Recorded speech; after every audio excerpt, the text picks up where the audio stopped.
Tá ouvindo? Tem ouvido? Para mim estava ruim aqui. Não sei o que está acontecendo aqui. Eu estava no negócio, no evento, travou, agora travou. Tá todo mundo bem? Laizinha, você de novo, again, cara. Again é demais, cara. Oi, Ale.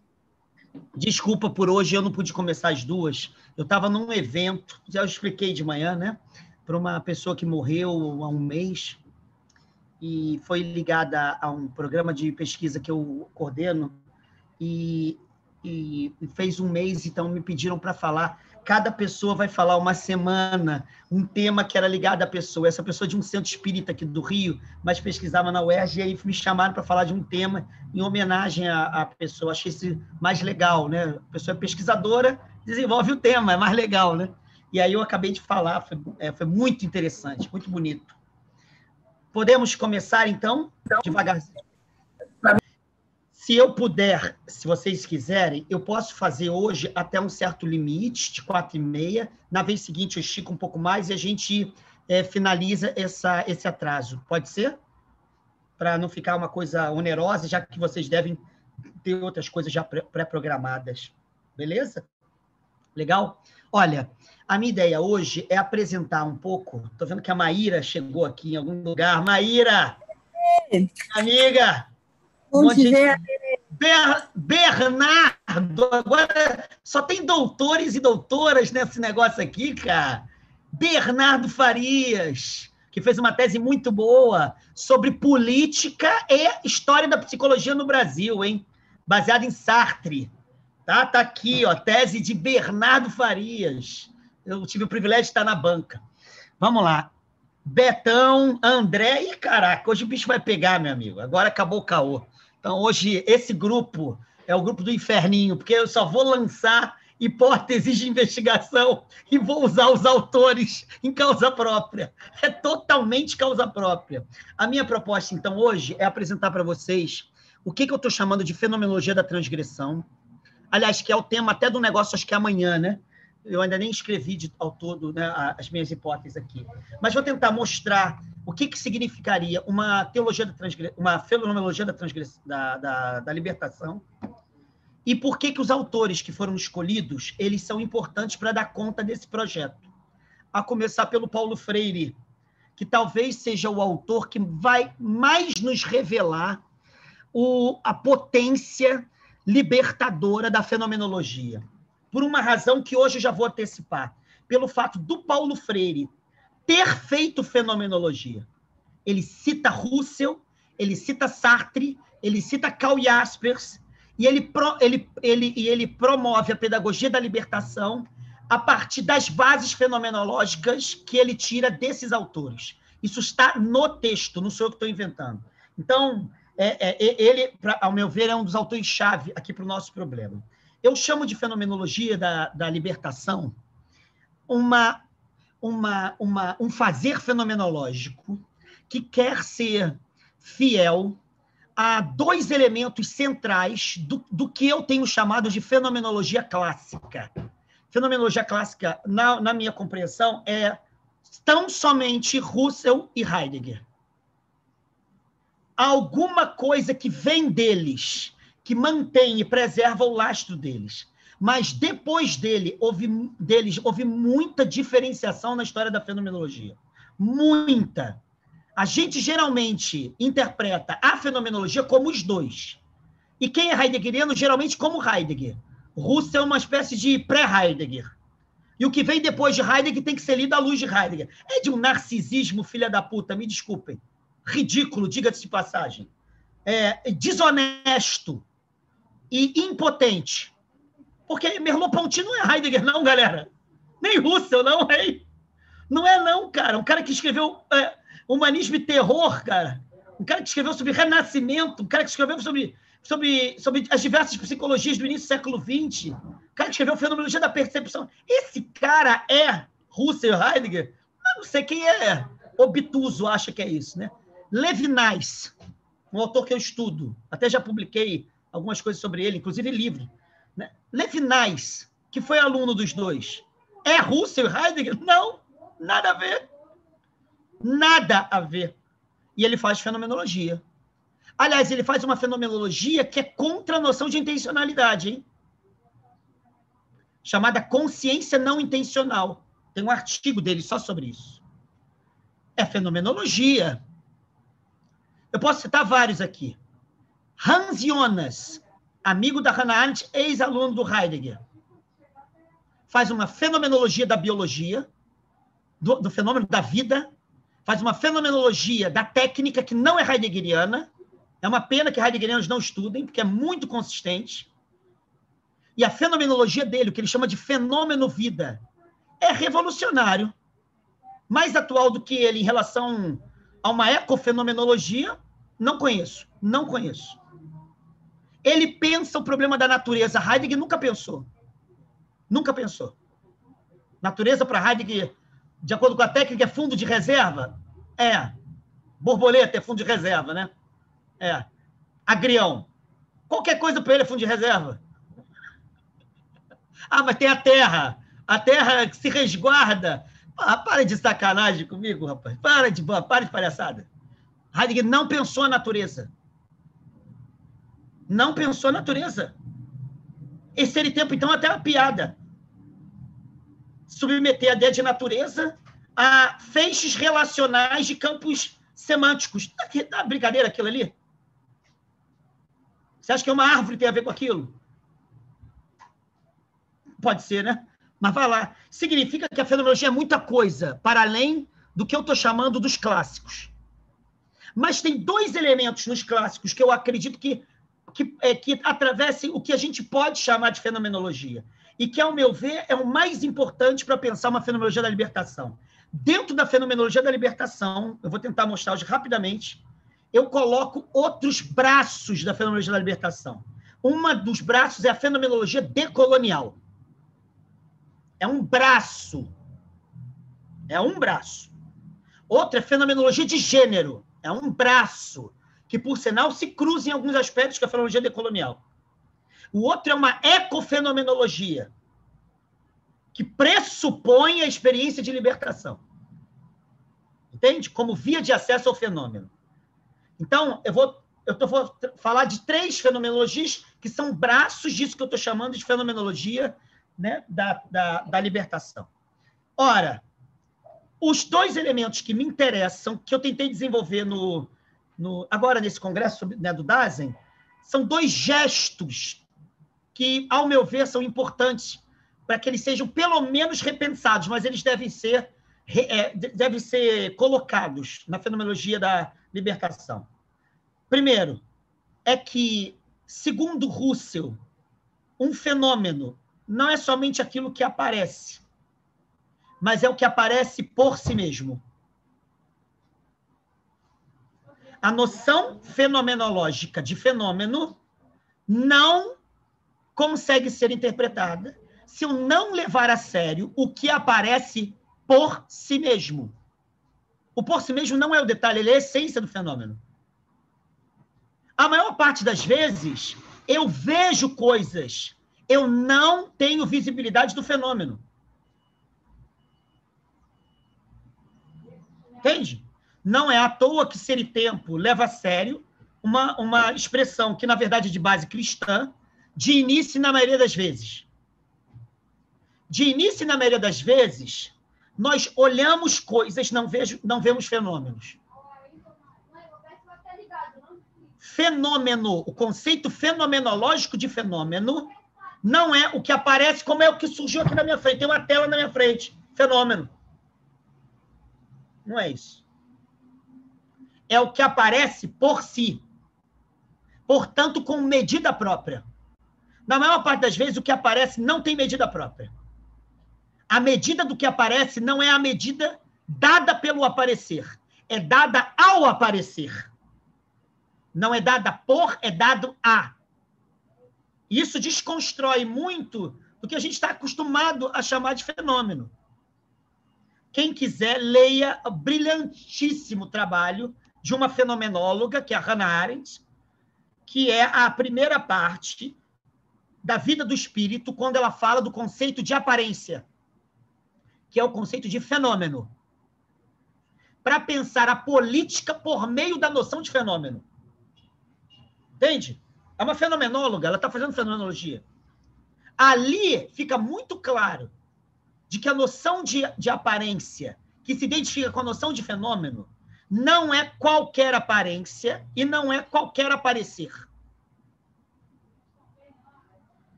Essa é a primeira questão. Daí surge a noção russeliana, que está no Ideias, do princípio dos princípios. O princípio dos princípios tem uma história no pensamento kantiano. Eu não vou falar disso, mas é uma crítica que o Russell está fazendo a um binarismo do pensamento kantiano, que é a relação entre intuição e entendimento. Intuição e entendimento. Ou seja, a intuição ela deixa aparecer para a sensibilidade o fenômeno. Mas o sentido do fenômeno não é dado na intuição. Ele é dado pelas categorias do entendimento. Então, você precisa categorializar o fenômeno. O que o Russell faz, ele diz o seguinte: o ser do fenômeno é dado pela intuição. Eu não preciso acrescentar nada. O princípio dos princípios chama-se autodação do fenômeno. Selbstgegebenheit. A autodoação do fenômeno. Esse me parece um dos princípios elementar, mas talvez seja o menos refletido.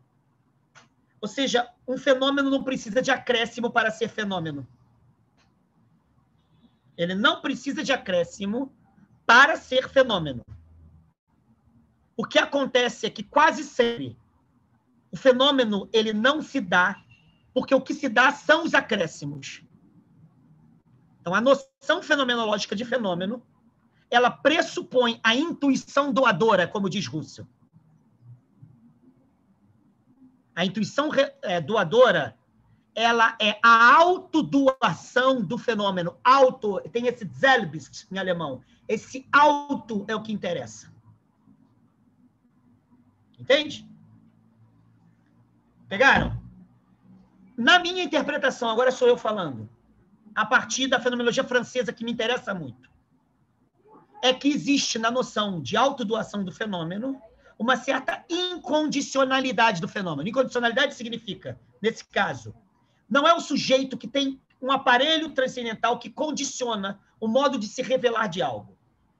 É a autorrevelação de algo que condiciona o aparecer desse algo, portanto, o fenômeno. Entenderam? Isso é importante para o que a gente vai ver aqui. Então, autodoação. Selbst, eu ia falar outra palavra em alemão. Selbstgegebenheit. Então, essa autodoação. Segunda coisa que nos interessa é que, se fosse simples a autodoação do fenômeno, não era preciso fenomenologia. Entendeu? Não é, seria assim, tudo é fenomenologicamente te dado. Não. Desde o Russell existe esse conceito chamado redução. Por que redução? Por que a gente tem que reduzir? Porque é porré, suspensão. Por que faz parte da fenomenologia redução e suspensão, conceitos fenomenológicos? Porque quase sempre o que aparece não aparece segundo si próprio. Portanto, a essa expressão que eu tenho usado, inclusive em escritos, a fenomenologia é a arte de ver e fazer ver. Porque não basta ver, você tem que fazer visível. Você, de alguma maneira, tem que constituir o campo de automanifestação do fenômeno. O fenômeno já é sua automanifestação. Eu tenho que fazer isso possível. Não é à toa que Heidegger diz, no parágrafo 7, Ser e Tempo, que a fenomenologia é o deixar e fazer ver aquilo que se mostra segundo e a partir do que se mostra. Deixar e fazer ver. Lassen e machen, 2 verbos alemães. Ou seja, deixar algo se mostrar por si. Fazer algo se mostrar por si. Isso que o Heidegger está dizendo. Isso é importantíssimo. Eu tenho dito isso para as pessoas. A gente lê fenomenologia como a gente lê manual de dogmática católico do século XIX, século XVII a XIX. Então, manuais. Aí você decora lá, ser e tempo, ser no mundo, mundo, totalidade referencial de significados e sentidos, sabe? Ser aí, poder ser, compreensão, possibilidade. Me desculpa, tem uma expressão do Nietzsche para isso. Está no Zaratustra, parte 3, terceiro livro de Zaratustra. Lá no Do Convalescente, que é o que os animais Zaratustras fazem. Eles ficam repetindo o que Zaratustra fala, sabe? E aí o Zaratustra fala assim, para com esse negócio aí. Isso é modinha de realejo. Sabe? A galera da fenomenologia é um monte de modinha de realejo. Modinha de realejo. Né? Todo mundo fica falando... Sabe? Onticontológico. Estrutural. Pelo amor de Deus. Porra. Fenomenologia não é isso, não. É ver. Você viu essa merda? Tá falando do que você não viu, cara? Faz ver isso aí. É isso que o Heidegger tá dizendo. Vê isso aí. Não viu porra nenhuma, fica repetindo que nem um papagaio o que o Heidegger viu. Para com essa merda, porra. Aliás, o próprio Heidegger diz que tudo aquilo que ele fala é indicador formal. Se eu não me transformar para que eu veja, nenhum conceito daquele é preenchido. Ser e tempo não é um manual de conceitos que eu aprendo e fico operacionalizando. Se eu não vir o que ele diz, porque eu não me transformei existenciariamente, nenhum conceito dali ganha fenomenologicamente significatividade. Isso está em ser e tempo. A galera fica repetindo essa merda. Modinha de realejo. Vamos aprender com Nietzsche. Modinha de realejo. Fazer fenomenologia é, eu vi essa porra? Não vi. Então não faça modinha de realejo. Sabe? Parar com isso. Deixar e fazer ver. Olha os verbos do Heidegger. Por que deixar e fazer ver? Porque imediatamente não se deixa. Imediatamente, a possibilidade da visualização não se dá. Como que os dois pensam isso? Russell, atitude natural. Heidegger, impessoalidade. É só isso, galera. Esses conceitos só servem para isso. Impessoalidade é só para isso. Atitude natural é só para isso. Algo se mostra, mas não se mostra por si só. A gente olha para algo e não vê, porque não se fenomenologizou. Entenderam? No Ser e Tempo do Heidegger pressupõe lá o problema da singularidade, o que eu acho errado. Porque muitos fenômenos se dão a ver e não precisa de singularidade nenhuma. Me desculpa. E segundo Ser e Tempo é extremamente dogmático. Todos os campos fenomenais dependem, para serem visualizados nas suas especificidades e diferenças, da singularização. Isso, me desculpa, mas não é verdade. Isso está no Ser e Tempo. Para Russell, isso é um exercício. Segundo as meditações cartesianas, é um exercício da vontade. Então, tem o voluntarismo no Russell. Então, eu tenho que suspender a atitude natural, suspender através da angústia, né? A ditadura do impessoal, como Heidegger diz. E aí eu tenho que reconduzir a ideia de redução, e aí se torna possível a visibilidade. Como que os dois enfrentam, isso não é para mim um grande problema. Para mim, são 2 problemas que eu acho importantíssimos. Primeiro, visibilidade é o eixo da fenomenologia. Mas não basta olhar para ver. Portanto, tornar visível é exigência da fenomenologia. Daí um problema seríssimo na história da fenomenologia, chamado problema do acesso. A fenomenologia, ela surge, assim como o pensamento do Nietzsche, desconstruindo o famoso problema moderno do acesso. Como que o sujeito sai de si e acessa o objeto. As teorias da representação não dão conta disso. Há alguns anos eu participava de 15 em 15 dias de um programa numa rádio pública aqui do Rio. Era a Roquete Pinto. E uma vez levaram uma escritora que era famosa, participou do Jô Soares 3 vezes, e escrevia, sei lá, umas coisas meio autoajuda, não sei nem, até hoje eu não sei bem o que é aquilo. Mas ela tinha feito física, quase terminou física, psicologia, quase terminou psicologia. E aí, a partir desses dois quase, ela se tornou uma espécie de guru de uma galera. Dava workshop, ganhava dinheiro, tudo que eu queria ser. Duas coisas que eu queria ser, 171 e ganhar dinheiro. 171 eu estou quase conseguindo. Agora, ganhar dinheiro não estou conseguindo. Mas a minha consciência ética não me deixa ser 171 até as últimas consequências. Eu tento, mas é foda. Eu tenho medo de ir para o inferno, né? Minha consciência cristã. Aí eu volto. Mas essa mulher dizia o seguinte, a chamada teoria do holograma. Não existem os outros, existem hologramas. Todo mundo é um holograma que é o mesmo projeto. Isso é desdobramento da representação.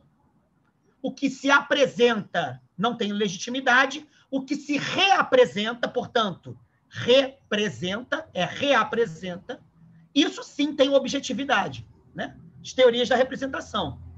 Mas como é que eu sei que a minha representação ela diz respeito a algo que não é uma simples representação? Aí você tem várias teorias para dar conta disso. A questão é que o holograma é uma espécie de derivado ridículo brasileiro disso. Eu cheguei para essa moça e falei assim, tudo é um holograma? Você é um holograma meu? É. O que você está vendo em mim é projetado por você. Aí eu falei o seguinte, se alguém na rua for te assaltar, no Rio de Janeiro isso é comum, né? Se alguém na rua for te assaltar e te dar um soco na cara, aquele soco na cara era um holograma, ou seja, eu projetei um soco na cara e a dor é uma invenção minha?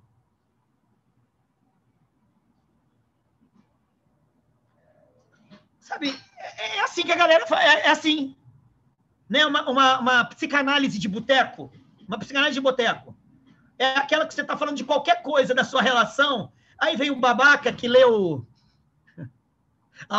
O Lil está perguntando o que ela respondeu, ela ficou puta, nunca mais me chamaram. Nunca mais me chamaram. Graças a Deus. Porque eu não queria mais aquela merda. Foi a última vez que eu fui. Né? A teoria do holograma, uma teoria profunda. Mas aí você está no boteco, aí o cara está falando, o cara leu um manual de psicanálise para ensino fundamental. Aí ele olhou lá, mecanismos de defesa do ego, projeção. Aí ele chega para você e fala assim, mas o que você está falando dela não pode ser uma projeção sua? Em verdade, é algo em você que você não quer ver porque te machuca, que você projeta nela? Porra, mas eu posso fazer isso ad infinitum. E eu posso perguntar para ele, será que isso que você está falando de mim também não é uma projeção sua? Porque você não quer me ver falando de uma pessoa, porque, na verdade, você não está sofrendo alguma coisa em você mal resolvida que você está projetando em mim e não suporta eu falar da minha namorada, esposa, assim por diante?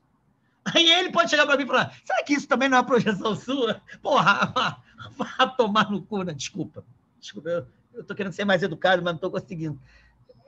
Aí até minha esposa está falando aqui, para com isso e tal. Vai lá. Mas não termina. A fenomenologia ela surge para quebrar o problema da ponte. Daí o problema da intencionalidade. Em verdade, não há dentro e fora, o que a verdade é que a relação é anterior ao dentro e fora. Campos intencionais são mais originários do que os polos relacionados. É isso que é intencionalidade lá do livro 5, do livro 5 do Russell, das investigações lógicas, é isso que diz lá. Né? A ideia de intentio, intendere, o verbo latino, é exatamente para mostrar que o arco da relação é anterior aos relacionados.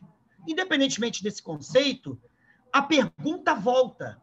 Se nós já somos fora da gente, um texto clássico do Sartre, no Situações 1, uma nota sobre o conceito fenomenológico da intencionalidade é sobre isso, Nós sempre somos vomitados fora da gente, expelidos, né, de dentro da gente. Ou seja, não pode existir dentro e fora. A fenomenologia ela é sempre já, né, um contato com correlatos. Por que eu preciso, então, de suspensão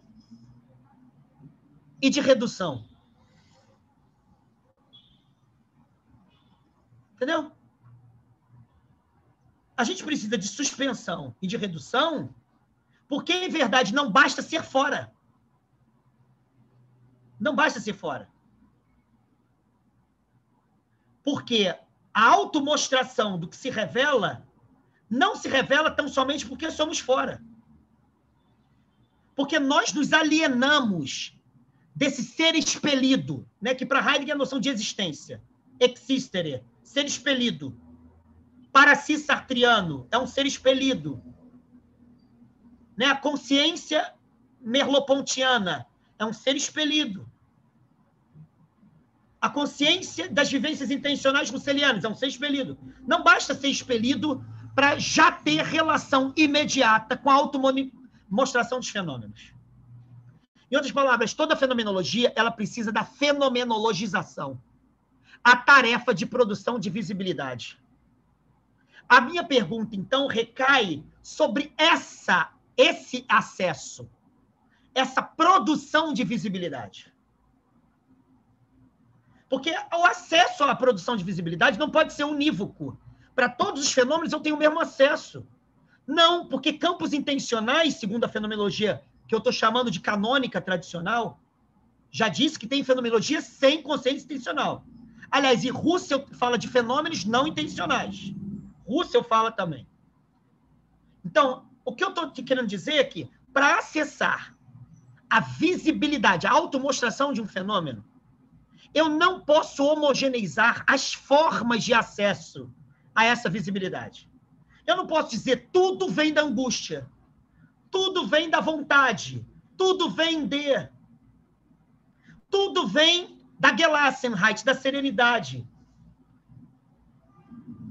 Não vem, me desculpa. Aliás, aquele conceito que é uma palestrinha do Heidegger, diga-se de passagem, que não é dele, que é de um cara chamado Mestre Eckhart. Aquele conceito não dá conta de tudo. E para você ver como as pessoas são tão dogmáticas. Nós estamos na era da técnica. Tudo é fundo de reserva. Está errado. Muita coisa não é fundo de reserva. Heidegger errou. Mendigos não são fundos de reserva. Porque se eles fossem fundos de reserva, eles seriam funcionalizáveis. As vidas nas favelas do Rio de Janeiro, a maior parte não é funcionalizável. Porque a experiência colonial não permite a relação de uso e descartabilidade, como a gente pensa a lógica funcional. Aí a pessoa chega e diz assim, já tem um problema, já vou resolver o problema da técnica, hein? Digamos que o problema da técnica seja a absolutização da funcionalidade, que é uma das maneiras de ler Heidegger. Digamos que seja. Basta serenidade para dizer sim e não? Agora resolvi o problema? Seus problemas acabaram, sabe? Que isso, cara? Você agora resolveu todos os problemas, todos? Gente, serenidade. É esse deixar ser. É o let it be, heideggeriano. E aí, quando você deixa ser algo no seu campo. Mas, ao mesmo tempo que se mostra, você não se imiscui, não ser absorvido pelo que se mostra. Então, fazendo a experiência da originariedade do solo da técnica, você está nele, mas não é refém dele. E agora, meus irmãos e irmãs, a salvação chegou. Bateu a porta de vocês. Agora vocês vão respirar 10 vezes. E tornando-se serenos e serenas. Gelassenheit. Vocês estarão mas não serão reféns de. O nome disso é autoajuda, galera. Punhetinha fenomenológica, é o nome disso. Me desculpem. Desculpem a minha expressão. Isso não resolve nada. Não resolve nada. A pessoa preta continua sendo discriminada, sabe? Não resolveu porra nenhuma. Entendeu? Tem assassinato de mulher, feminicídio toda hora. Toda hora. Está matando mulher no Brasil. Resolveu. Basta. deixar ser. Para de palhaçada. Fenômenos têm que ter vias de acessos que são específicas dos fenômenos. Senão eu não deixo e faço ser o fenômeno. E se o Heidegger disse isso, que é geralmente como se interpreta, hein? Estou aqui caricaturando. Se ele disse isso, ele errou. Porque a serenidade não dá acesso a todos os fenômenos. Não dá acesso ao racismo. Não dá acesso ao machismo. Não dá acesso. Se o problema é o acesso e a produção de visibilidade de um fenômeno que se autorrevela, então não se revelou o fenômeno do racismo. Me desculpe. Entendeu? A gente tem que levar a sério isso. Todas as coisas são de cunho existencial? Tá de sacanagem com a minha cara? Não pode ser sério isso. Qualquer coisa, o ser e o nada e ser e tempo resolvem. Não resolve. Ah, mas a lei é estrutural, é condição de possibilidade. O Heidegger é um kantiano naquele texto. Eu resolvo o problema do cara do Zimbábue, eu resolvo isso, cara. A única mortalidade que revela todas as mortalidades é o ser para a morte de ser e tempo? Ah, não. Tá de sacanagem. Alguém pode me dizer qual é a relação daquilo com a necropolítica? Alguém pode me dizer qual é a relação da mortalidade de ser e tempo com a produção de ancestralidade na cultura iorubá? Que pressupõe a morte como divindade, que produz o lastro da ancestralidade? Alguém poderia me falar aqui como é que ser e tempo resolve o problema da ancestralidade? Não, cara. Ele resolve o problema do futuro de uma tradição. Do futuro da tradição. Existem tradições que não têm futuro por causa do futuro. Elas só têm presente por causa do passado. A tradição iorubana é uma dessas. Entende? Ou seja, o que eu quero dizer aqui é que a gente tem que levar a sério esses dois princípios. Dois princípios. Para lidar com o acesso ao fenômeno e perguntar como que eu acesso esse fenômeno. Sem modinha de realejo. Sem dogmatismo ontológico. Que é o que eu leio. Olha, eu leio Heidegger há mais de 15 anos, hein? E Nietzsche também. Então, estou sempre lendo teses, dissertações, na psicologia, na filosofia, nem se fala. Eu posso falar que 99% daquilo ali, dá para ver que a pessoa não viu nada. Ela até pode dominar um conceito, ela não viu nada. Ela não viu nada. Sobretudo quando quer analisar caso. Não sei quem leu aqui, fazendo um parêntese muito importante. Eu tenho uma orientanda minha que é psicóloga da Gestalt, é professora de Gestalt. Ela vai defender daqui a pouco o mestrado dela sobre Martin Buber e a psicologia dialógica. E eu e minha esposa ajudei ela a fazer um trabalho baseado em Rogers. O diálogo de Rogers com o Buber. Não sei quem já leu. Tem um livro em inglês que é grande, e tem uma dos dias do diálogo dos dois, está publicado em português. Cara, acho que é coisa de gênio. Porque o Buber dá uma porrada no Rogers. Mas o Rogers, ele foi genial para falar, mas eu não estou querendo dizer que eu quero ser buberiano, não. Eu quero fazer uso de você, não quero ser você. Mas o Buber chega para ele e fala assim, mas não dá para você fazer uso de mim sem saber os limites do que eu estou dizendo. Ou seja, queria pensar a clínica a partir do eu tudo do Buber. Só que eu tu diz lá, primeira parte do eu e tu, diz que é uma relação, não um relacionamento, gratuito de produção de reciprocidade. Reciprocidade não é homogeneidade das partes relacionadas. Reciprocidade condições iguais de atuação de um sobre o outro. Pergunta do Buber para o Rogers. Uma pessoa procura você como terapeuta. Ela procura, sabendo que é terapeuta, existem condições de reciprocidade nessa relação? Não. Então, tu não tem nada a ver com a clínica, o Buber diz. E aí o Rogers concorda. Você vai ter sempre uma relação onde a noção buberiana de reciprocidade não dá conta. Dá conta a relação de mútua participação, mas não reciprocidade. Porque os termos da reciprocidade buberiana, que eu não vou tratar aqui, não aparecem na clínica.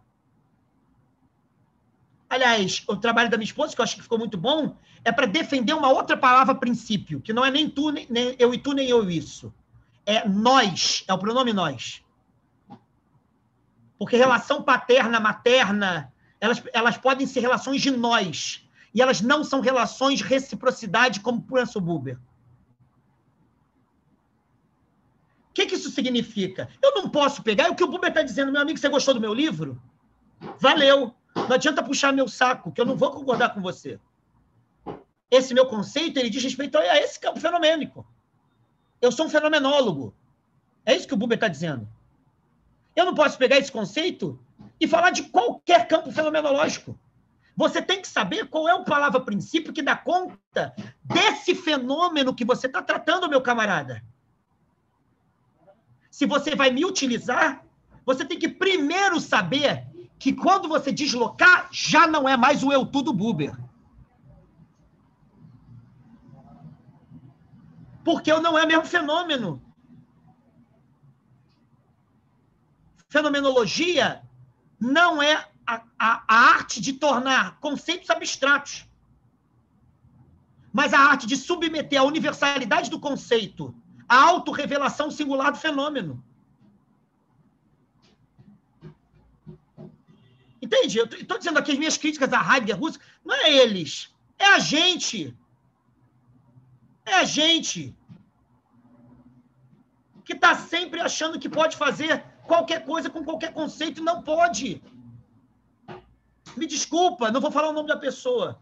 Uma pessoa famosa que usou Sartre para analisar a favela no Rio de Janeiro. Uma vez eu conversei com o Bernardo sobre isso. Para falar que as pessoas na favela, elas não afirmam a subjetividade livre delas, sabe por quê? Por causa da má fé. Hã? Fala aí. Dá vontade de pegar esse maluco, que é um cara que eu conheço, nunca subiu uma favela, deixar ele ali 3 dias e falar, afirma aí, maluco. Afirma aí. Sabe? É esse problema. Parece que má fé dá conta de qualquer coisa. E se a pretensão do Sartre era dar conta de qualquer coisa, no estatuto de auto-objetificação da existência, então a gente tem que falar para o Sartre, não dá conta não, Sartre. Vou te mostrar fenômenos que não dão conta. Senão o nome disso é metafísica. A desconsideração da automanifestação do fenômeno para, a fórceps, reduzi-lo à coerência de um conceito.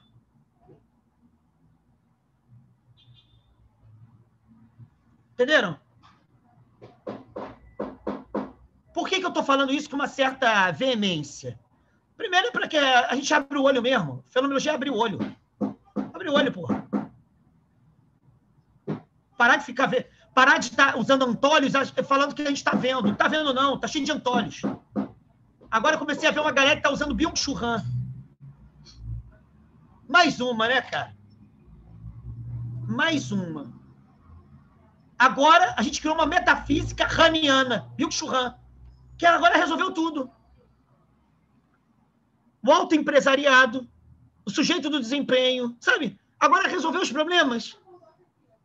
A gente está com uma população no Brasil de quase 50 milhões de pessoas, ou desempregadas, ou subempregadas, ou com trabalhos informais. Você quer falar para aquela galera que ali tem um sujeito do desempenho?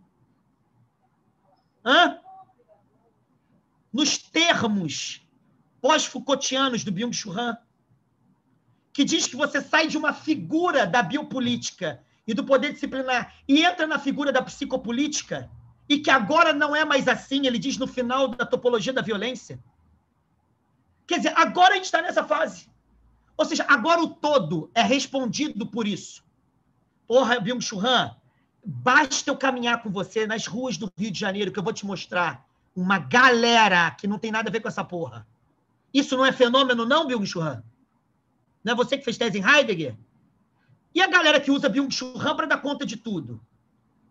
Vamos enfrentar esse tudo. Vai à rua. Tenta falar que aquela galera ali é sujeito de desempenho. Que aquela galera ou é resultante, é um efeito da subjetivação da sociedade neoliberal, pela autocoerção do sujeito, mediante um projeto infinito positivo de autoimposição da liberdade humana, é assim que Byung-Chul Han diz, e que toda aquela galera entra nisso. Se fizer isso, você está de sacanagem. Entenderam? Entenderam? Minha questão aqui é que existem fenômenos que são fenômenos de alteridade, cujo acesso não é o parágrafo 26 de Ser e Tempo, que é uma merda. Não é a relação de singularidade e o outro, parágrafo 53 de Ser e Tempo, uma merda. Que não é a analogia da consciência intencional em Husserl, meditações cartesianas, uma merda. Existem fenômenos de alteridade que a gente tem que perguntar qual é o acesso. Por quê? Porque muitos fenômenos de alteridade, elas são alteridades que eu chamei lá no Congresso da ASEM, desalterizadas, ou seja, alteridades que são fabricadas por meio do sequestro do caráter de alteridade. O que seria o caráter de alteridade? O caráter de ser outro. Ser outro, como diz muito bem Henrique Dussel, não é ser diferente, é ser distinto. Ser distinto significa ser inassimilável, irredutível. A questão é que existem alteridades que elas são constituídas historicamente por meio de elementos de desalterização. Então, elas aparecem exatamente para que não sejam vistas como alteridades. Isso é fenomenologia? Não estou inventando isso. E não adianta falar o impessoal. Não é um impessoal. Porque o impessoal, o heideggeriano, ele diz o seguinte: tanto a minha relação, estou com tesão da porra, e aí, objeto de desejo, aquela mulher com aquele corpo escultural do, sei lá, do Big Brother, essas merdas. Vou lá, transo com ela como um objeto descartável. Tanto isso quanto uma relação de coleguismo na empresa são impessoais. Impessoalidade dá conta de tudo. Minha relação com meus filhos, com a minha esposa. A maior parte das vezes é impessoal. Você quer comparar isso a racismo? Entendeu? Esses conceitos guarda-chuva da fenomenologia tradicional. Isso abarca qualquer coisa. Entende? Novamente a gente vai cair nisso. Tanto é assim como quando eu vejo psicólogos e fenomenólogos da filosofia. Quando chega o tema da alteridade, a galera que vem de Husserl e Heidegger, dá para perceber radicalmente que não viu nada. Porque neutralizou a alteridade. Transformou o conceito de alteridade num conceito historicamente neutro. Existem alteridades que são constituídas historicamente como subalteridades.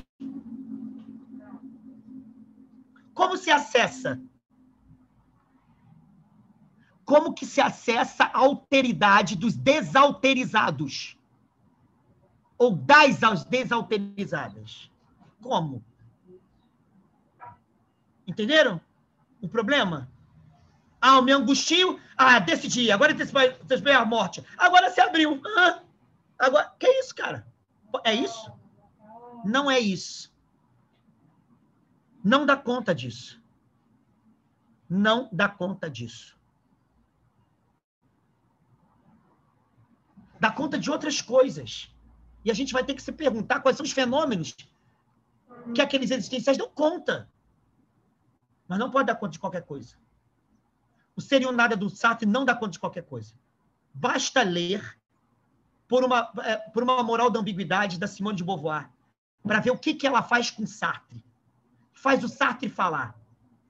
Para dizer, o Sartre do Ser e o Nada não permitiu ver a potencialização das liberdades, o outro para além do ser visto. Está lá escrito. O outro do Sartre ainda é pequeno. Não dá para pensar, por exemplo, a alteridade da União Soviética. É um dos exemplos dela. Ela está discordando do cara que ela amou a vida inteira. Entende? Ao meu ver, foi melhor do que ele, diga-se de passagem. Nosso machismo é que não deixa lê-la de fato. A gente sempre lê como, né, uma companheira do Sartre. Que isso, cara? Tá de sacanagem, logo ela.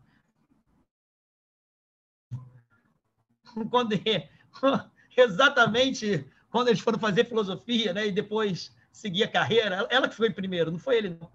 Mas vai lá. O que isso então coloca? Como que se acessa? Alteridades desalterizadas, historicamente desalterizadas. Eu vou colocar 3 experiências de alteridade aqui, só para a gente ter noção nesse encontro de hoje. Como que eu acesso o outro como menos ser?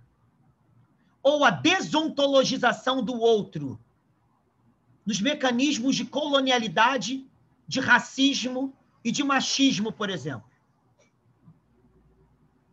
Como? Basta dizer que é diferente de mim? Para que eu veja o outro mulher na condição de subhumanidade, revelando-se como distinta, radicalmente distinta de mim, e, portanto, inassimilável? Se a fabricação dessas alteridades é desalterizada, visualizá-las coloca uma ambiguidade na visualização. O Dussel diz de uma maneira diferente do que eu vou dizer, mas ele me ajudou a ver. Quando eu vejo a pessoa preta construída para que não seja vista como pessoa, ou para não ser vista como alteridade no sentido positivo, fenomenologicamente positivo, mas ela é construída para ser uma alteridade invisibilizada na sua alteridade, ao vê-la, eu tenho que ver a captura e a irredutibilidade. Porque eu não consigo vê-la em estado puro. Porque não há estado puro. Ou seja, a evidência do olhar. Evidência é um critério russeliano, e que migra para o Heidegger, e que vem do Descartes. A fenomenologia cartesiana, hein? Diga-se de passagem. A evidência significa essa visada certa e segura do que se mostra. A evidência do fenômeno de subalterização traz consigo a mancha da desontologização, a diminuição de ser nessa mesma visada. Vou citar 3. Uma alteridade diz respeito às subalteridades dos outros humanos. Ou seja, no nosso caso aqui, os casos clássicos, pessoa preta, pessoa favelada, pessoa em situação de rua, né? E assim por diante. A mulher no machismo, a mulher preta no machismo racista, para usar as interseccionalidades. Essa é a primeira coisa. Segunda, as subalterizações ou subalteridades não humanas. Ou seja, a fenomenologia, ela nunca suportou a borboleta. E quando Heidegger fala da animalidade, ele usa um biólogo. Minha pergunta para o Heidegger é: o acesso a alteridades não humanas se dá por meio de discursividade biológica? Heidegger interpretou as condições vivas não humanas como vidas e pensou a dinâmica da vida como uma dinâmica comum: gato, papagaio, cachorro, peixe. Pergunta para um índio se cachorro é peixe. Hã? Um índio não tão assimilado. Pergunta para um índio animista se não há vida no rio. Quem disse que a biologia ela é condição de possibilidade do meu acesso à vida? Conceitos fundamentais da metafísica. Mundo, finitude e solidão. Heidegger usa quem? Huxley. Leia lá. Entende? Círculo envoltório, relação de adaptação e estímulo. Isso dá conta de um papagaio. Mas, como eu vou tentar mostrar, se a noção de mundo é uma noção que me parece que tem muita legitimidade, porque depois do Heidegger ela é pensada de diversas formas, sobretudo Hannah Arendt, Gadamer, tem uma galera muito séria, mas ela se conjuga com a noção de história. Isso que a gente está chamando de alteridade não humana, ela é fabricada para que não apareça como alteridade. Como que se dá, em meio a essas fabricações, o acesso a essas alteridades? Como? Ou seja, uma ecofenomenologia é possível como?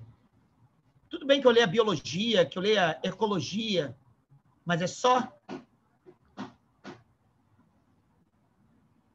Terceira, alteridade de si próprio, que de alguma forma aparece em Paul Ricoeur. O fato de que a minha constituição é quase uma substancialização de mim mesmo. E, portanto, a alteridade é um conceito que não diz respeito somente ao que é distinto de mim enquanto um outro que eu jamais serei. Mas e a distinção de si, que está em si, e que é irredutibilidade a si, mas que faz parte de si. Uma auto-alteridade. Como se acessa tudo isso? Essa é a minha pergunta. Como isso se torna visível? Fazer e deixar ver. Como se deixa e se faz ver. Entenderam?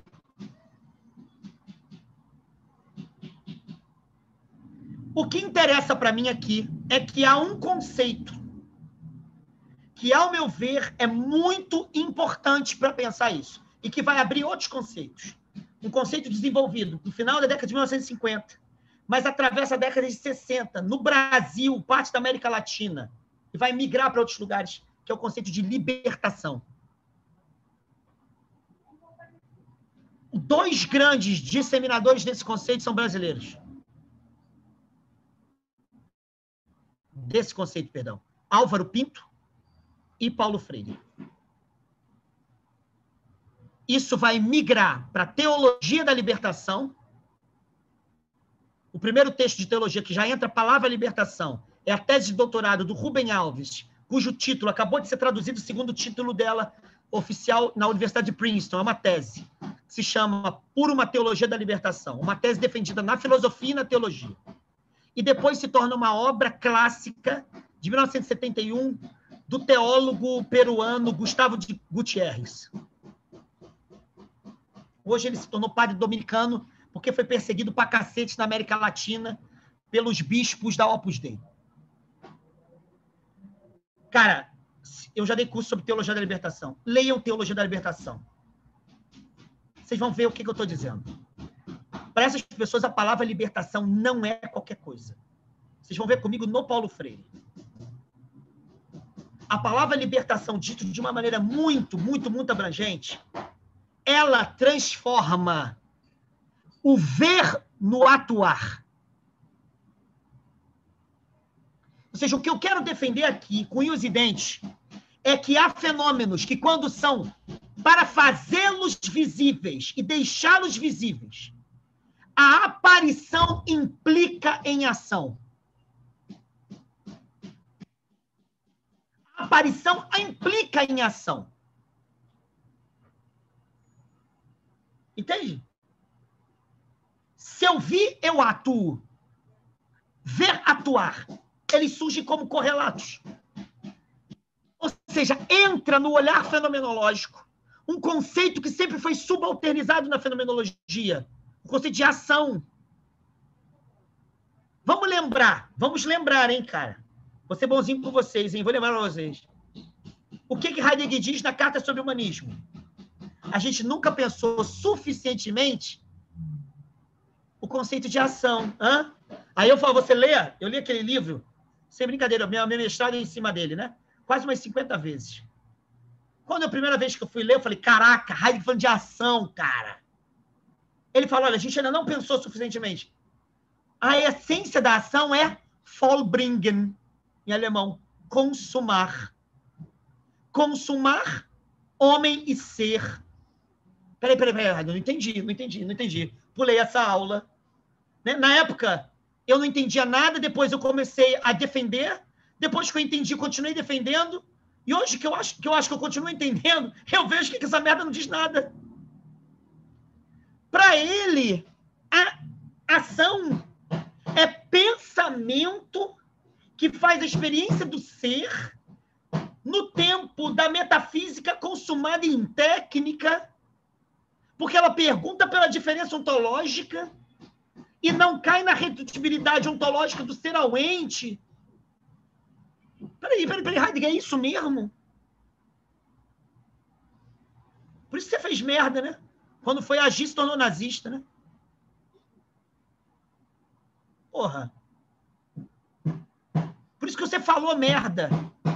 Diz que a essência do nosso tempo, porque a técnica é a mesma que faz o campo de concentração como os trabalhadores nas fábricas de automóveis da Coreia.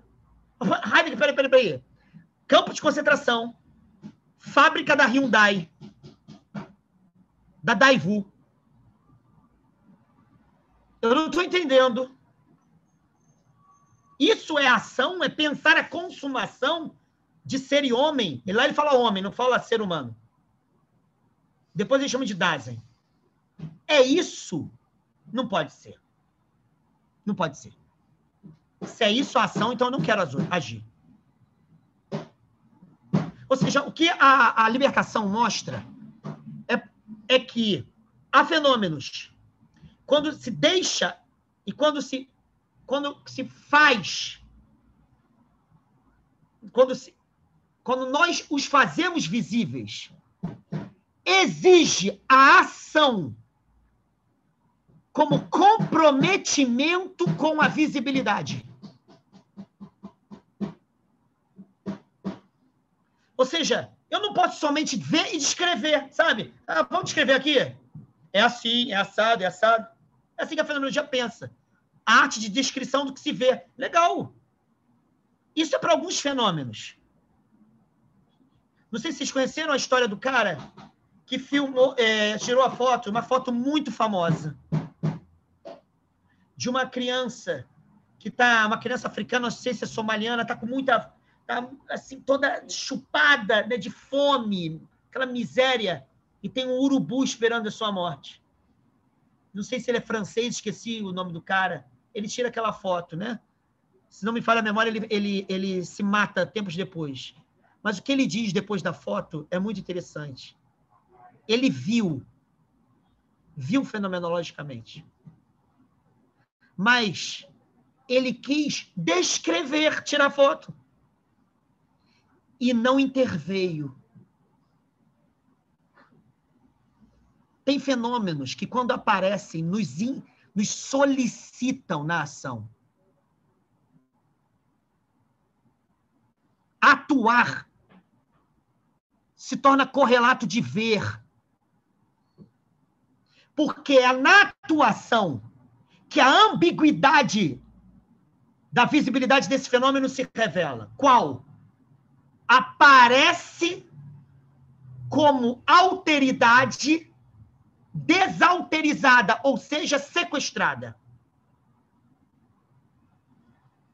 E que para ser alteridade e para poder aparecer como plena alteridade, tem que haver desconstrução das condições de desalterização.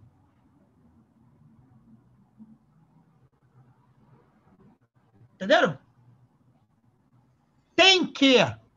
E nesse sentido, Sartre, mesmo que a filosofia dele, nesse caso, não seja tão boa, porque ele não dá os instrumentos metodológicos para lidar, a não ser a crítica da razão dialética, que não toca dessa forma nisso, mas toca, de certa maneira, nisso. É que o Sartre era o camarada da leitura, da escrita, mas também é o camarada da Revolução Cubana, da Revolução Chinesa.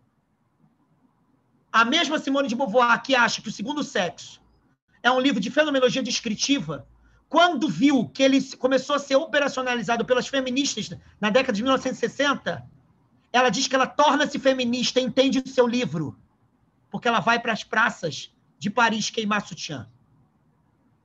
Porque ela viu o que diz o livro. Ela viu. Isso é fenomenologia. Ela viu porque a mulher como outro do homem, a mulher como segundo sexo, a mulher como inessência, diante da essência que é masculina, essa mulher, para ser vista, ela tem que ser atuada de modo contrário,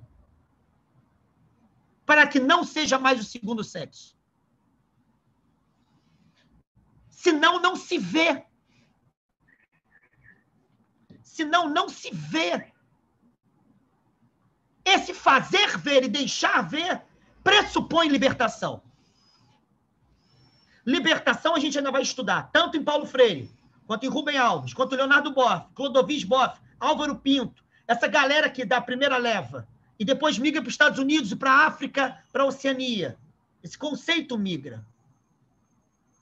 A palavra libertação não é mera emancipação. A palavra libertação é negação produtora de liberdade. Em outras palavras, negação produtora de visibilidade do outro como outro, e não mais do outro como sequestrado ou sequestrada. Em outras palavras, libertação é produção de alteridade em condições históricas de desalterização. Portanto, fenomenologia da libertação diz respeito ao fazer visível, que o Heidegger diz. Esse fazer não é um mero método, que basta que certos afetos apareçam em mim como angústia, alegria diante do ser amado, tédio, e assim por diante, para que tudo seja possível na sua automanifestação. Isso tem seu lugar. A questão é que tem muitos fenômenos que nada tem a ver com isso. Entende? Então, a libertação vai impor isso. Vai impor conceitos como ação. O que é atuar? Ou, como diz o Sartre muito bem, engajar. Que ele acha que é não só um problema existencial, mas como um problema político.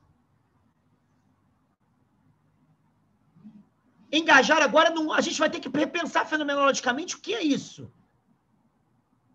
Tem 1000 maneiras de agir. Mas a recusa das obstruções e a produção de visibilidade, portanto, a fenomenologização, produção de visibilidade, agora é outra. E agora certas experiências de ordem afetiva entram em jogo. No Congresso do Instituto Dasein, eu coloquei o problema, por exemplo, na revolta, no sentido camisiano. Revolta é um acesso. Entende? Tem várias outras experiências afetivas que vão ser via de acesso. A ambiguidade das alteridades desalterizadas e a exigência que se tem que elas realizam. na atuação para produzir visibilidade. Porque elas são produzidas em formas de invisibilização.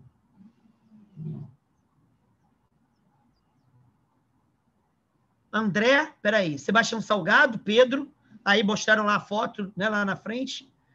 Você acha, em alguma medida, isso se relaciona com o conceito marxista de ideologia? Ah, pode ser.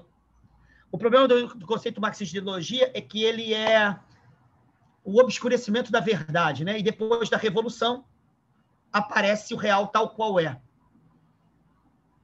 Então, a desideologização, ela conjuga-se com a ideia de revolução, né? Eu diria que o caráter de produção de invisibilidade dos sistemas de controle e de coisificação da realidade humana, que é um dos elementos da ideologia, para o Sartre, na ideologia alemã, isso está em jogo exatamente no que eu estou dizendo, exatamente. Ao meu ver ainda, a gente vai ter que ver isso nos autores que a gente vai estudar. A noção de poder vinda do Nietzsche tem que ser pensada fenomenologicamente. Porque ela ajuda a pensar agora um dado que eu quero já, para ir completando, que eu quero levar para a fenomenologia, que é o seguinte. A fenomenologia, ela está dizendo que imediatamente as coisas não se mostram a partir de si mesmas. Beleza. A fenomenologia é uma antimetafísica. Ela não mexe com hipóstases ontológicas, substanciais, assim por diante. Beleza. Mas só por causa disso não existem substâncias? Ou seja, se a gente levar a sério que fenômenos, imediatamente eles se revelam nas camadas de obstrução de suas revelações. Essas camadas são históricas, os mundos são históricos. Por mais que eu diga que, efetivamente, um fenômeno não é uma substância, os mundos históricos, eles não se estabilizam mediante substancializações. Ou seja, o fato de não haver fenomenologicamente essência, no sentido metafísico, existe sentido fenomenológico de essência? Existe sim, claro. Né? Wesen, lá do Heidegger e tal. Mas significa que não existam essencializações. O fato de não haver natureza metafísica não significa que não haja uma gama de naturalizações. Em outras palavras, o que eu quero tentar pensar aqui é que a metafísica é um dispositivo político de produção de estabilidade histórica mediante a produção contínua de invisibilidades, de alteridades.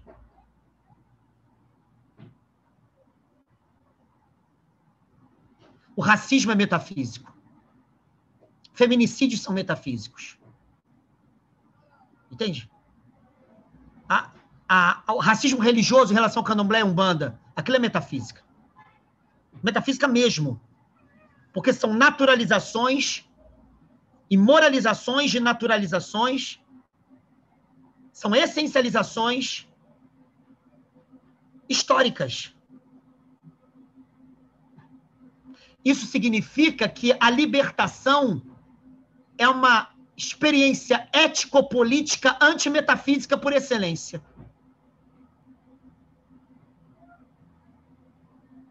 Entenderam? Antimetafísica por excelência. Se a metafísica ela mexe com substratos ontológicos de caráter imutável, como existe a metafísica enquanto dispositivo de automanutenção e autorregulação de mundo histórico, a autolegitimação das naturalizações, que são os jogos metafísicos, são condição de possibilidade de produção de subalteridades, de desalterizações, de fabricação de alteridades em condição de subhumanidade e fabricação de alteridades não humanas em lugar de subalteridades. O tema da ecofenomenologia. Vocês me desculpem, mas a ecologia orientada pela biologia não dá conta da natureza. Não dá conta. pode me ajudar em muita coisa, mas não dá conta. Eu tenho que ter contato com outros acessos. Eu tenho que ter contato com culturas de povos originários, com pigmeus, com candomblecistas. Candomblé é uma religião ecológica, ecocêntrica. Eu tenho que ter contato com o budismo lamaísta, que também é uma tradição ecocêntrica. Senão eu não encontro vias de acesso. Eu vou achar que eu tenho que defender a natureza para que que os recursos não acabem. Recurso? Que porra é essa? Você já viu como se mata um animal no candomblé? Para o sacrifício? Vejam, eu já vi. Vejam a gratidão. Vejam o respeito ao axé de um animal. Vejam o que acontece com aquele corpo que cede o seu axé. E compara isso com os matadouros da sadia.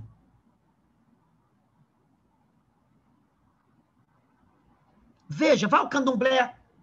Ou seja, a fenomenologia tem que sair dessa porra, dessa neutralidade europeia e ir para um terreiro, caralho. Ir para o samba.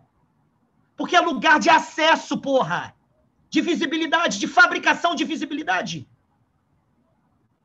Quando a gente dança um samba, aliás, o samba no Brasil é uma poética muito interessante. Você consegue se alegrar cantando a dor.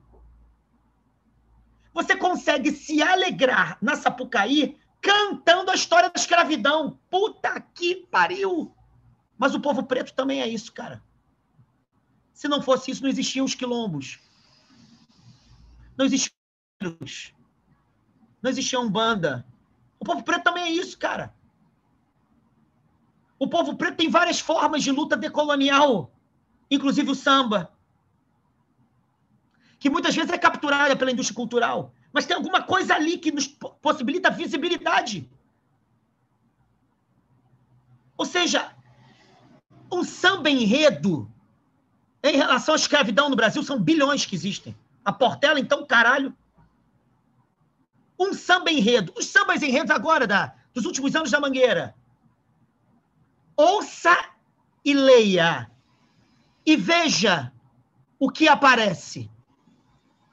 Veja o que faz aparecer. Isso é fenomenologia?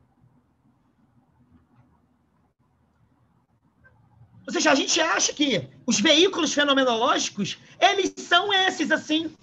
Um livrinho, a biblioteca, sabe? Não, é o samba. É o samba. É o terreiro. É o preto velho. Preto velho é foda. Preta velha é foda. Ali você entende decolonialidade na veia. Entendeu? A figura preta que está ali no lugar da condição escrava, livre dela, apresenta ela, não mais submetido a ela, amando os que procuram uma preta velha, um preto velho. Caralho. Isso é, cara. Isso é coisa pra caralho. Isso não é pouca coisa, não. Isso é muita coisa. Não precisa nem ler Martin Luther King, que dizia que o sentido da revolução dos direitos civis de pessoas pretas nos Estados Unidos era o amor. Vai na Umbanda e conversa com o preto velho. Você vai ver a insubmissão escravocrata do amor. Isso é um preto velho e uma preta velha. Você vai ver a decolonialidade afetiva numa preta velha. Hein? Decolonialidade? Porque é isso que está em jogo ali também. Significa que ir a Umbanda, na minha vida, não é uma bobeira, não. E o candomblé não é uma bobeira, não. É fazer fenomenologia. É em que condições certos fenômenos se revelam. E quando a preta velha e o preto velho falam comigo, como aconteceu agora, no 13 de maio nesse ano, no meio da pandemia, eu entrevistei a vovó Cambinda, do Cruzeiro das Almas. Eu entrevistei pelo celular, ela incorporada. Porque eu ia participar de um evento e eu ia citar o pensamento dela, que era sobre o 13 de maio. Eu tenho escrito isso e li no último semestre de manhã, quando a gente falou de Pombagira, que eu chamei a mãe de santo para falar. Cara, a mensagem da Preta Velha era para a gente não se submeter à escravidão. Eu posso ler depois para vocês, é 1,5 página dela falando que ela sofreu, que os outros escravizados sofreram, mas eles jamais se entregaram. E aí dizia que nas nossas casas existem hoje exatamente a lógica da senzala. Nas mulheres, nas crianças, brancas, pretas, mas dizem que o preto velho só é preto velho porque nunca se submeteu. Apanhou, trabalhou, mas não se vendeu. E aí ela diz várias vezes, eu vou ler semana que vem, Gislaine está pedindo, né? Eu posso ler, está escrito à mão. Eu tenho várias entrevistas de Pombagira, Preto Velho, é só à mão. Sei por quê. Só a do Malandro que eu escrevi ano passado, né? Eu digitei algumas, depois eu deixei à mão mesmo. Tem, sei lá, preguiça, sei lá. É porque eu só levei computador para terreiro 2 vezes. O resto é só caderno. Agora eu vou levar computador para o terreiro, eu, a mesinha e o Preto Velho do Toquinho, para conversar. Mas lá ela diz uma coisa muito interessante, que Preto Velho e Preta Velha aprenderam a não abaixar a cabeça para ninguém. Mas ela não faz isso querendo dar um tiro. Ela faz isso amando. Hã? Isso é fenomenologia, galera. Quem não viu um fenômeno aí é porque tá preso na porra daqueles conceitinhos de merda. Não conseguiu ver, não? Eu tô vendo. Ou seja, ao mesmo tempo que ela mostra a condição escravocrata, ela mostra a insubmissão a ela. Ao mesmo tempo que ela diz, eu sou uma alteridade não submetida, ela diz, mas eu fui escravizada. E ela diz para mim e para todos nós, você quer saber qual é o sentido do 13 de maio? Não abaixar a cabeça. O sentido é a libertação. Entende? É a ação de não submetimento para tornar visível exatamente que alteridades só têm sentido quando não são desalterizadas. Então, o que eu quero aqui com vocês é, ao longo desse curso, ler autores que vão nos possibilitar pensar a libertação como acesso fenomenológico a alteridades desalterizadas.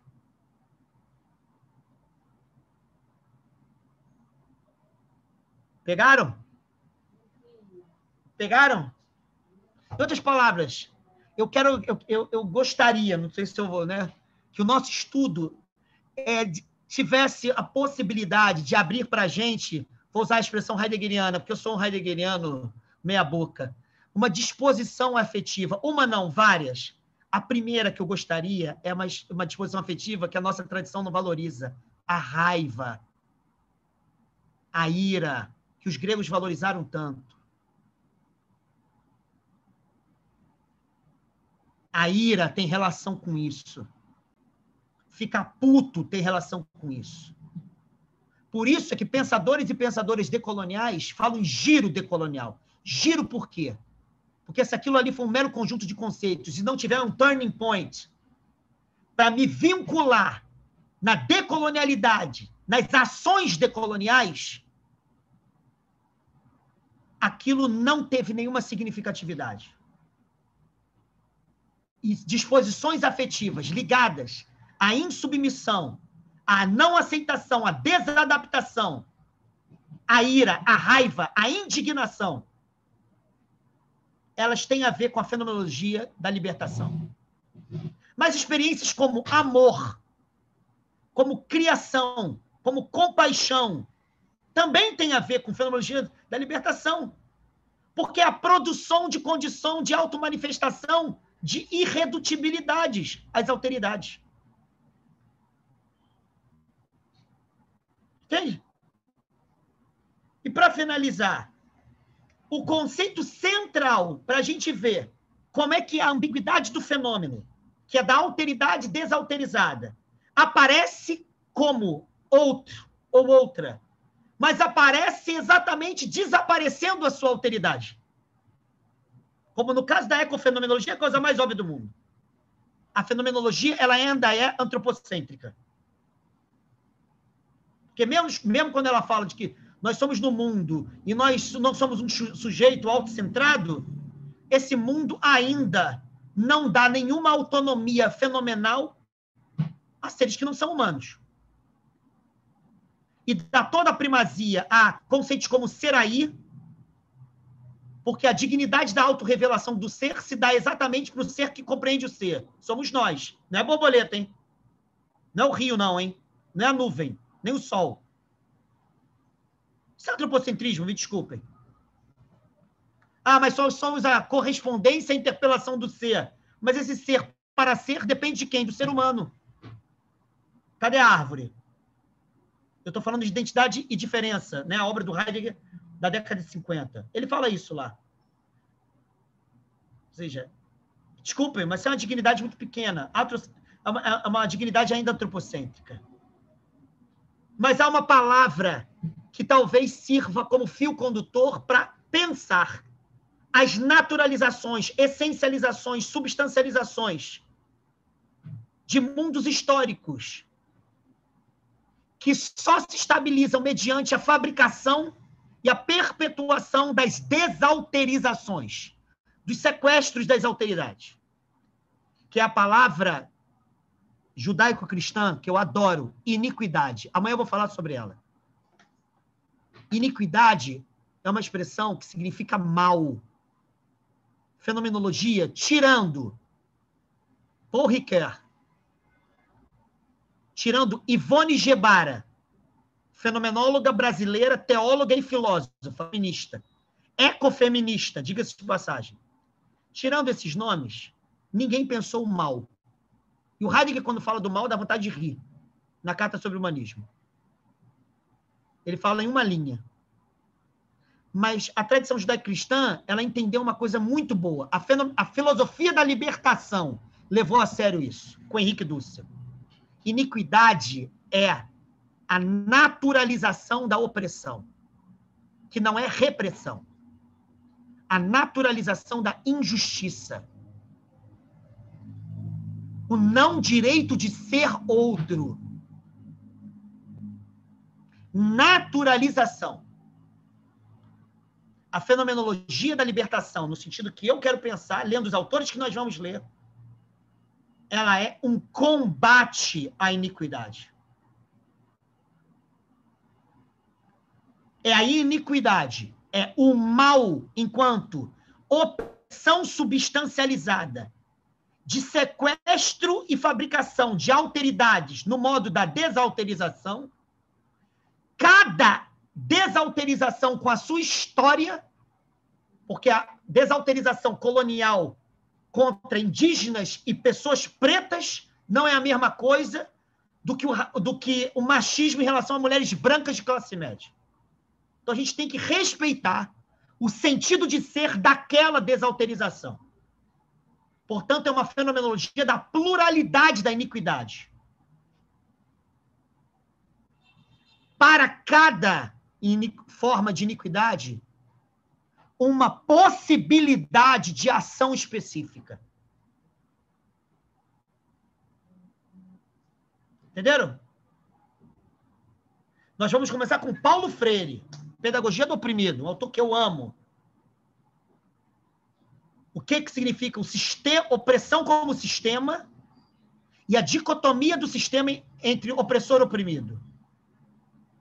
Por que a libertação do oprimido não é uma mera dominação do opressor? Entende? Isso está lá.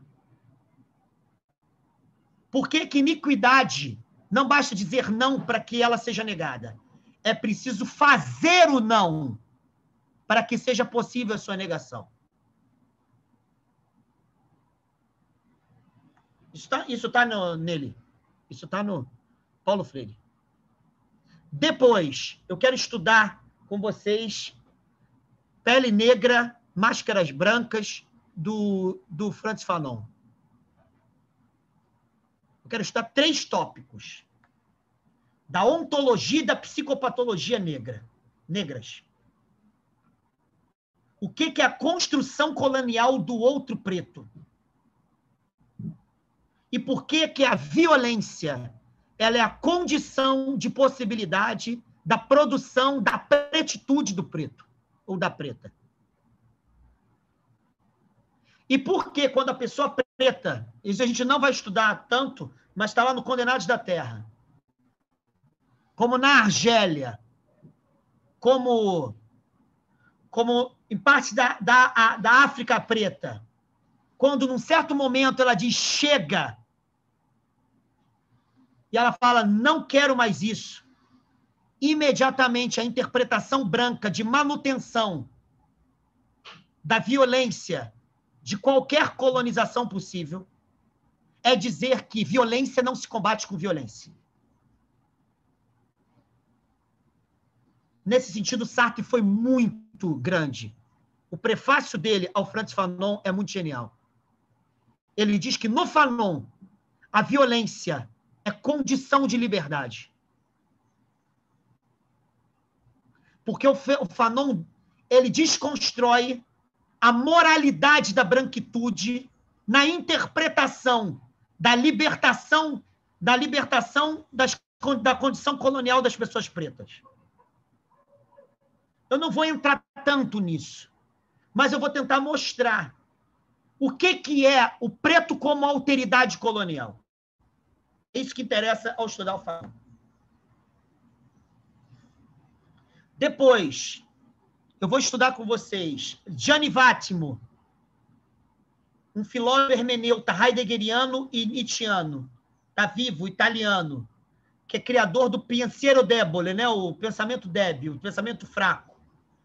Ele pensa o pensamento débil ou fraco como uma antimetafísica e a antimetafísica como uma ética e uma política.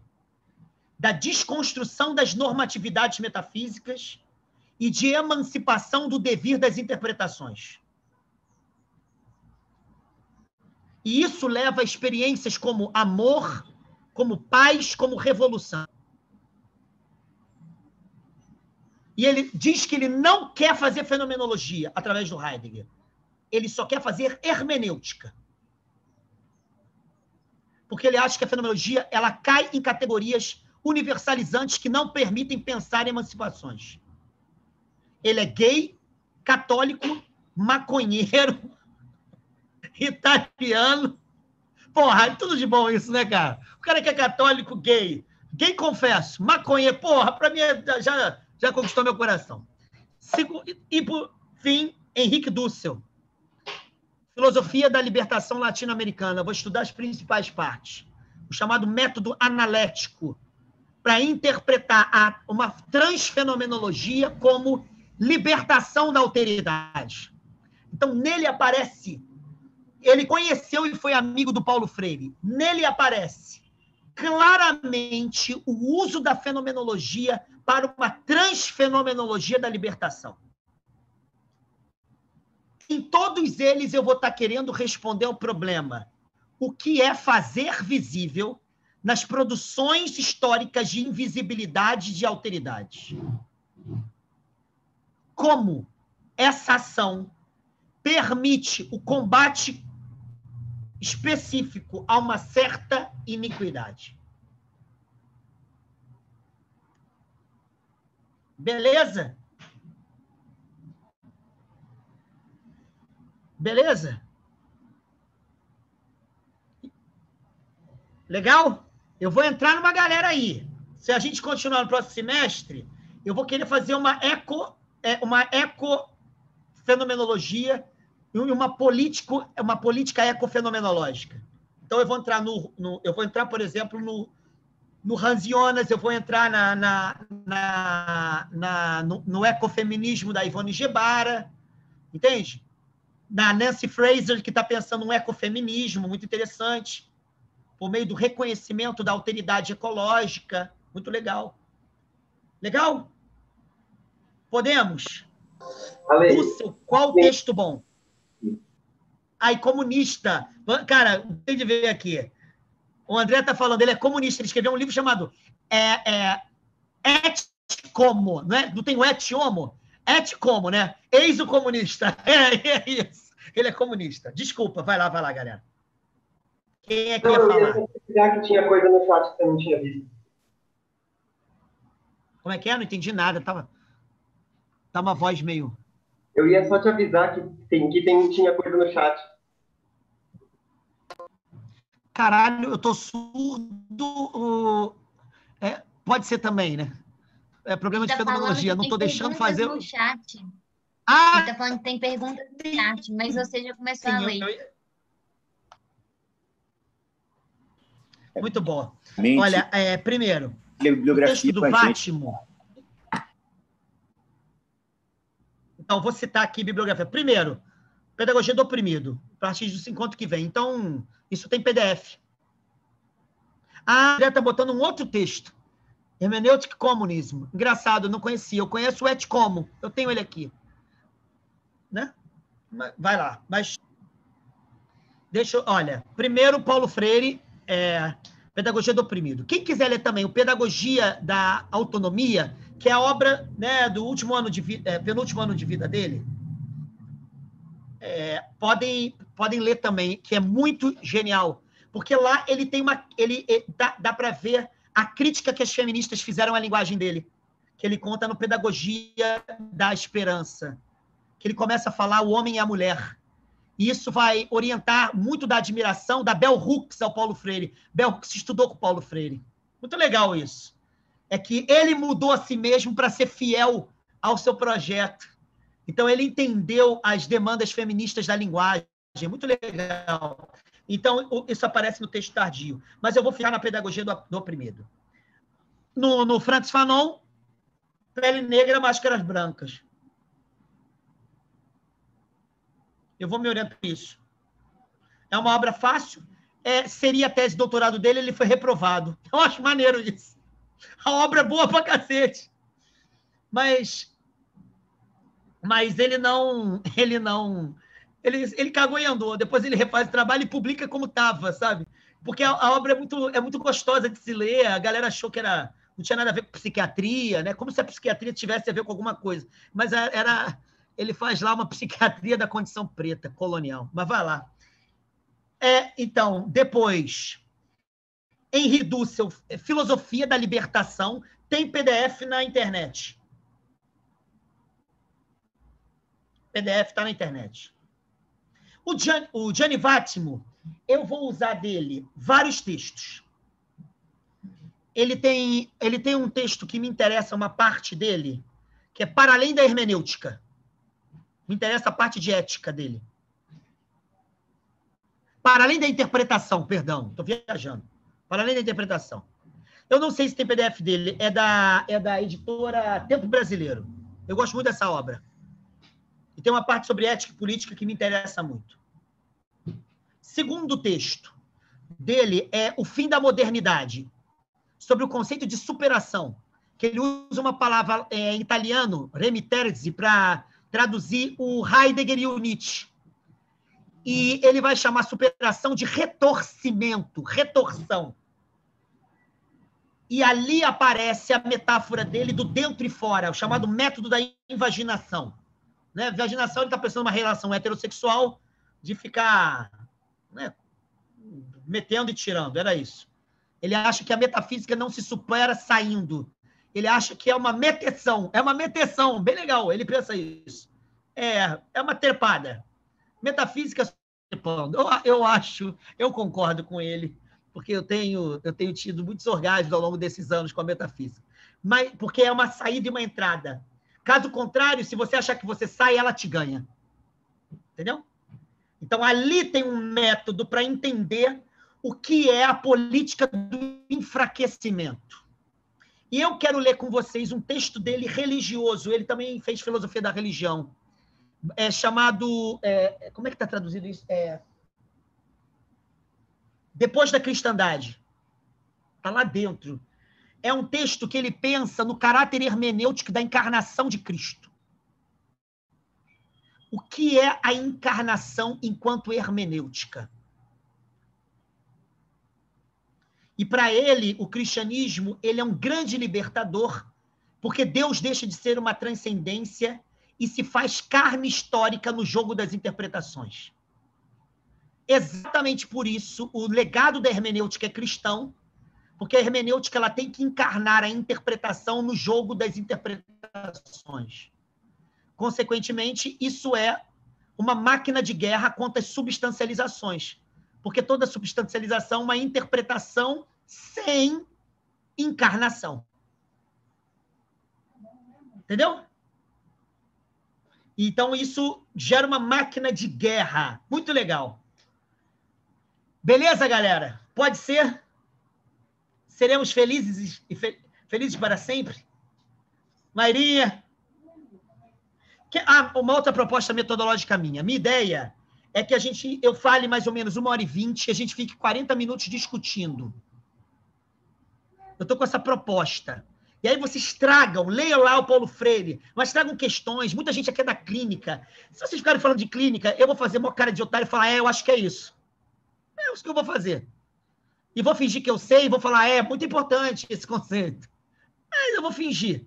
Vou ser um 7-1, que é um pouco do que eu estou querendo ser.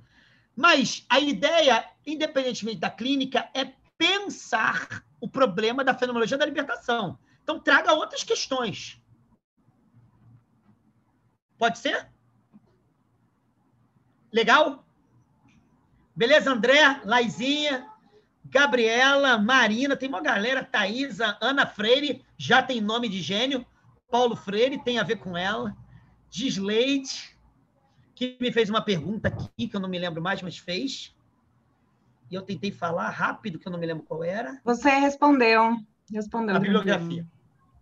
Legal? A Júlia, nome da minha irmã mais nova, Patrícia, Nix, que é minha namorada predileta, que nunca quer saber de mim, que sei lá o que ela anda fazendo nessa vida. Porra, ser corno sem ter tido nada é foda, hein, Nix? Porra. Então, primeiro a gente tem que ter alguma coisa, para depois ser corno. Então, vamos refazer aí nossa história. Legal? Pedrão, todo mundo? Lia, Bernardão, com a barba cortada, ainda bem que estava ridículo. Lio, beijo para vocês.